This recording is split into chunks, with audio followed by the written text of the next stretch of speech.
Mother Teresa and institute of computer education में आपका स्वागत है। इस सेशन में हम बात करेंगे माइक्रोसॉफ्ट वर्ड पैड की फ्री ऐप के बारे में। माइक्रोसॉफ्ट वर्ड पैड बिल्कुल फ्री रहता है माइक्रोसॉफ्ट विंडोज़ के साथ। माइक्रोसॉफ्ट वर्ड पैड का मुख्य कार्य बेसिक टेक्स्ट एडिटिंग से रिलेटेड है। आप टेक्स्ट से रिलेटेड अर्थात टाइपिंग से रिलेटेड बेसिक्स कार्यों को माइक्रोसॉफ्ट वर्ड पैड में आसानी से कर सकते हैं। आइए अब हम सबसे पहले ये जानते हैं कि माइक्रोसॉफ्ट वर्ड पैड को किस प्रकार खोला जा सकता है। इसके लिए सबसे पहले स्टार्ट पे क्लिक करें, यहाँ से ऑल ऐप्स पे जाएं। W सेक्शन के अंतर्गत आपके पास यहाँ पे विंडोज़ एक्सेसरीज दी गई है। यहाँ से आप माइक्रोसॉफ्ट वर्ड पैड को क्लिक करके खोल सकते हैं। माइक्रोसॉफ्ट वर्ड पैड आपके सामने ओपन हो गया है। मैं यहाँ बिल्कुल कॉर्नर से क्लोज बटन से अभी से क्लोज कर देता हूँ। माइक्रोसॉफ्ट वर्ड पैड को खोलने के लिए आप उसका शॉर्टकट या पिन आइकॉन भी बना सकते हैं। ऑल ऐप्स पे जाएं, फिर से W वाले सेक्शन के अंतर्गत विंडोज़ एक्सेसरीज, वर्ड पैड पे राइट क्लिक करें, पिन टू स्टार्ट करें।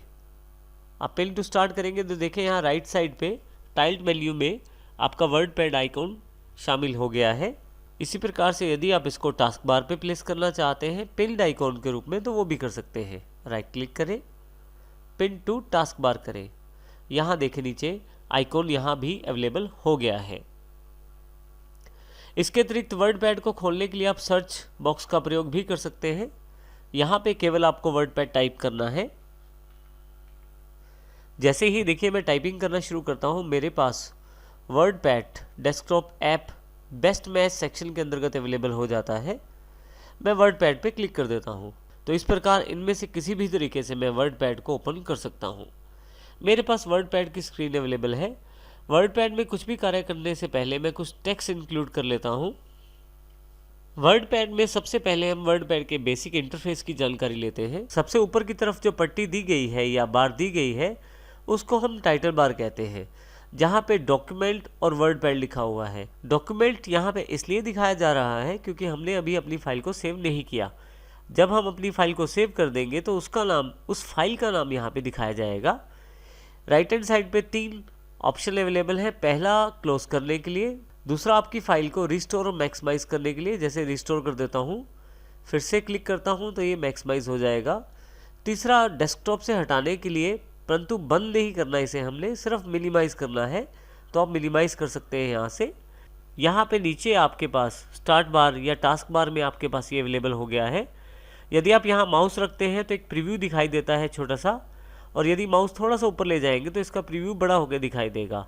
वापस लाने के लिए वर्ड पैड को बस आपको यहाँ क्लिक करना है, आपके पास वर्ड पैड वापस आ जाएगा आपके डेस्कटॉप पे। यहाँ कॉर्नर में लेफ्ट हैंड साइड पे क्विक एक्सेस टूल बार दी गई है, जिसकी जानकारी आगे हम सेशन में लेंगे। उसके पश्चात नीचे यदि आप देखें तो टैब्स में हमारा इंटरफेस बटा हुआ है। सबसे पहले है फाइल टैब। एक फाइल मेन्यू के रूप में काफ़ी सारी कमांड्स खुल जाएंगी। वहीं दोबारा क्लिक करने पर फाइल टैब बंद हो जाएगा। होम टैब, जहाँ एक रिबन अवेलेबल हो जाएगा जिसमें काफ़ी सारे ग्रुप्स बने हुए हैं, जैसे क्लिपबोर्ड, फ़ॉन्ट, पैराग्राफ इत्यादि।